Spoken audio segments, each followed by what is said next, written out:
Sebagaimana telah disampaikan bahwa putaran final Piala Dunia U17 akan dilaksanakan pada tanggal 3 hingga 27 November 2025. Tempat atau lokasi pertandingan dilaksanakan di Qatar, di mana semua pertandingan dilaksanakan di kota Al Rayyan dalam kompleks olahraga Aspire Zone.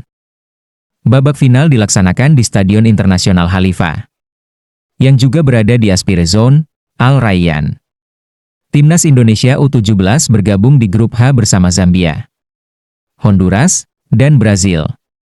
Adapun jadwal pertandingan adalah tanggal 4 November 2025 Indonesia versus Zambia. Tanggal 7 November 2025 Brasil versus Indonesia. Tanggal 10 November 2025 Honduras versus Indonesia.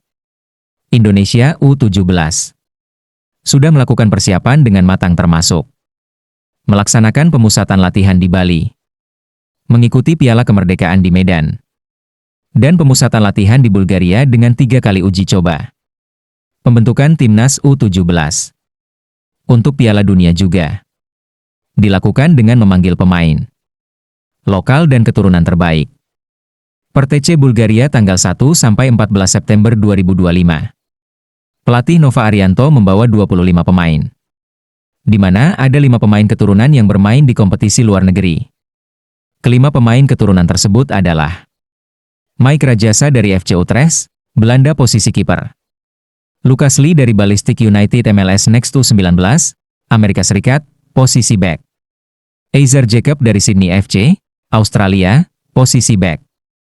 Noah Pohan dari NAC Breda, Belanda, posisi gelandang. Nicholas Indra dari Rosenborg, Norwegia, posisi penyerang atau sayap. Skuad yang ikut TC di Bulgaria belum final untuk Piala Dunia U17 Qatar 2025.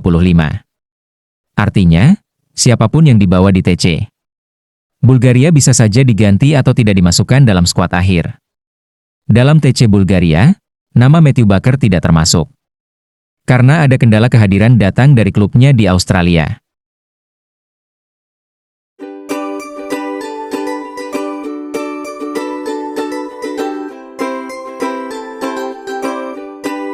Kabar Timnas Indonesia U17 menjelang putaran final Piala Dunia tanggal 3-27 November 2025 di Qatar.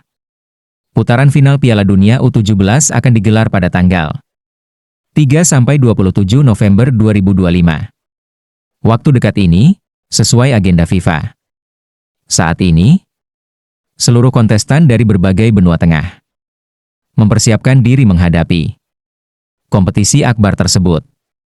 Bagi Timnas Indonesia U17, fase ini adalah momen krusial untuk memastikan kesiapan fisik, teknik, dan mental para pemain.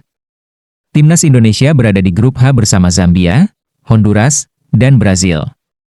Penyelenggaraan Piala Dunia U17 tahun 2025 yang akan menjadi panggung penting bagi bakat-bakat muda dunia, termasuk Indonesia.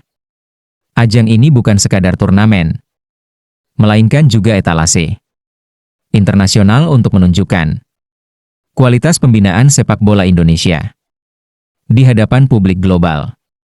Bagi kita, Timnas U17 bukan hanya sekadar tim yang berkesempatan bertarung di level junior.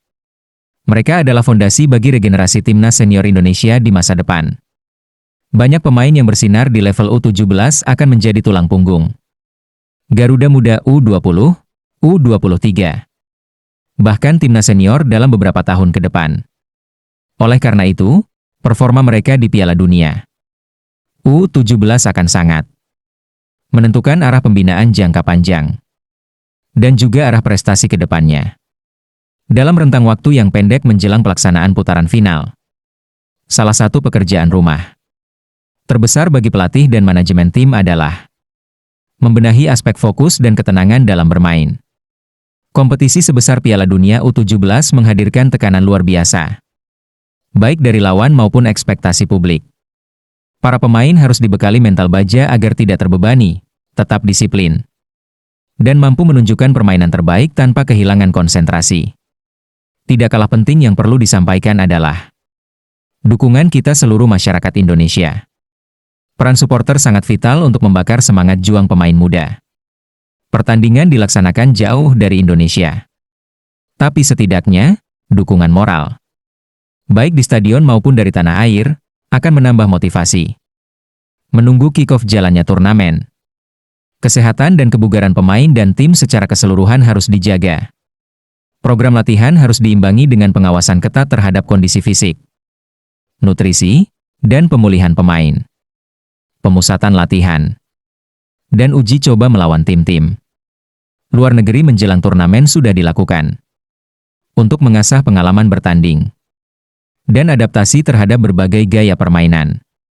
Tidak kalah penting adalah perlunya timnas dan kru menjaga komunikasi yang positif secara internal dan eksternal, termasuk dengan media dan publik agar dukungan dan doa terhadap tim tetap terjaga, sekaligus mengurangi tekanan negatif yang bisa mengganggu pemain.